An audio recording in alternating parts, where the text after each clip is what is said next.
तर हॅलो मित्रांनो, स्वागत आहे तुमचं नया व्लॉगमध्ये. तर उठता उठताच मी आलो आरशाकडे आणि बघितला चेहरा बघितला तर पुरा झोपेल होता. म्हटलं फ्रेश होऊन घेऊया. फ्रेश व्हायला मी गेलो बाथरूमकडे.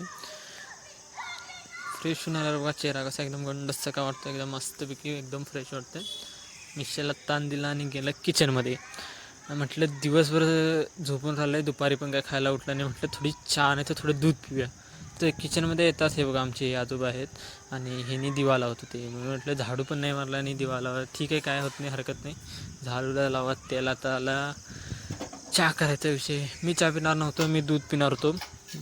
आजोबांना चहा द्यायचा होता पहिला, त्याच्यासाठी जे हे होतं ते भांडी धुवायला लागलो. ते बघा माझे आजोबा माझ्या बाजूला बघायला आले की काय करायला हा मोबाईल पकडून वगैरे. त्यांना का माहीतच नाही अजून की मी व्लॉग वगैरे करणार आहे. घरात पण मी अजून नाही सांगितलं. तर मी पहिला भांडी धुवून घेतो. आजोबा तिकडे आपलं ते काय करायचं ते करत होते.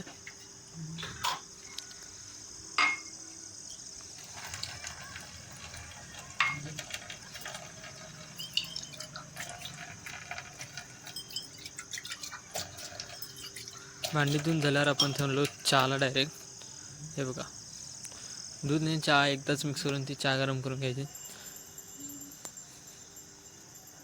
चहा थोडी गरम झाली, आता ती चहा उतरून मग मी दूध पितो, कारण दूध मला आवडतं. आज चहा मला नको होती, ती फक्त आबांना देणार होतो. मी आजोबांना आबा म्हणतो, तर म्हणशीला हे काय नाव घ्यायला तुम्ही म्हणून. दूध ठेवलं तर चहा घालायची होते.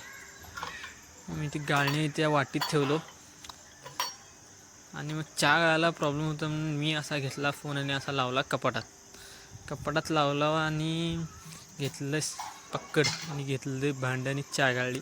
चहा गाळून मी दिलं आमच्या आबांना.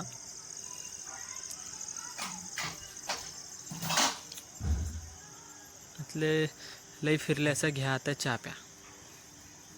आणि मी आलो, माझा फोन उचलला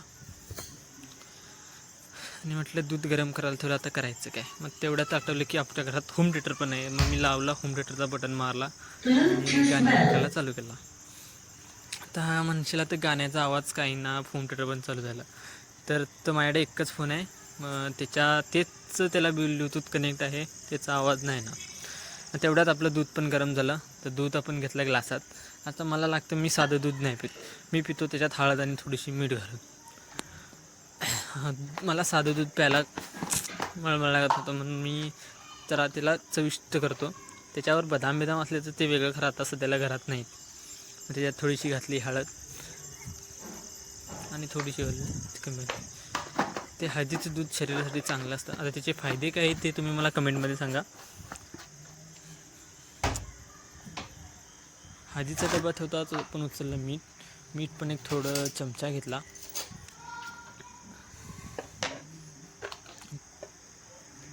त्या चमच्यानं थोडंसं मीठ घातलं. मीठ घालून तो चमचा त्याच्यात घातला आणि असं ढवळायचं की कलर फक्त दूध वेगळं हे वेगळं दिसलं नाही पाहिजे. त्याला असं ढवळायचं, गार गार गार गार गार गार. मग दूध पिऊन झाल्यावर मी आलो डोळे चोळतो, म्हणजे डोळ्याला काही तर लागलं होतं. डोळे चोळतो येतात, बाहेर वातावरण एकदम थंडगार होतं. संध्याकाळची वेळ होती ना, आणि तसं पण पावसाचं वातावरण आहे आजकाल. थोडाफार पाऊस कमी झाला आहे, आता थंडीचे दिवस येतील. हे बघा ही केली आणि हे बघा हे वातावरण. आसपासला घरं वगैरे खूप होत आहेत. तर शेती कोण टिकवतच नाही झालं आहे. सगळ्यांना आपल्या त्या शेतीवर घरं बांधायची, शेती विकायची. ते शेती टिकला शेतकरी म्हणून. मग मी ठेवला, सेट केला फोन आणि म्हटलं थोडं व्यायाम करून घ्या. कारण आम्ही पहिल्या दुसऱ्या व्हिडिओमध्ये बोललो होतो की बिना जिमला जाताना बॉडी आपली कवर होते का. मी घेतलं थोडं बॉडीला आपलं स्ट्रेच करायला. समोर काय आपलं हात फिरवायचं, मागे हात फिरवायचं, एक कंबर कसायचं वगैरे.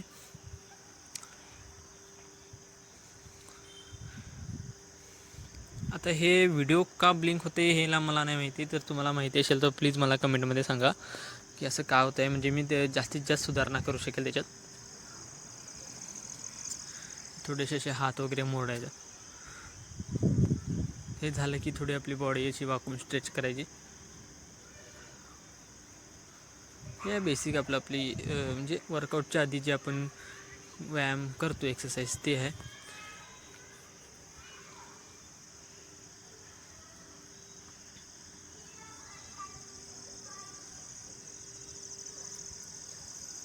तेवढे हे एक्सरसाइज करतात मी आपण घेतले दंड मारायला. आता दंडचा हा प्रयोग म्हटलं दंड पुऱ्या शरीराचा व्यायाम होत आहे.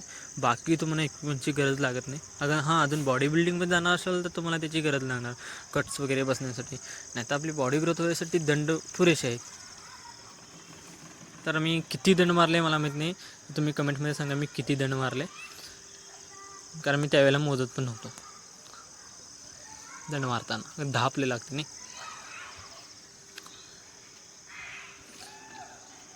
सगळ्यांची कमेंट आली पाहिजे. आणि चॅनलला कोणी सबस्क्राईब केलं नाही तर सबस्क्राईब करून घ्या.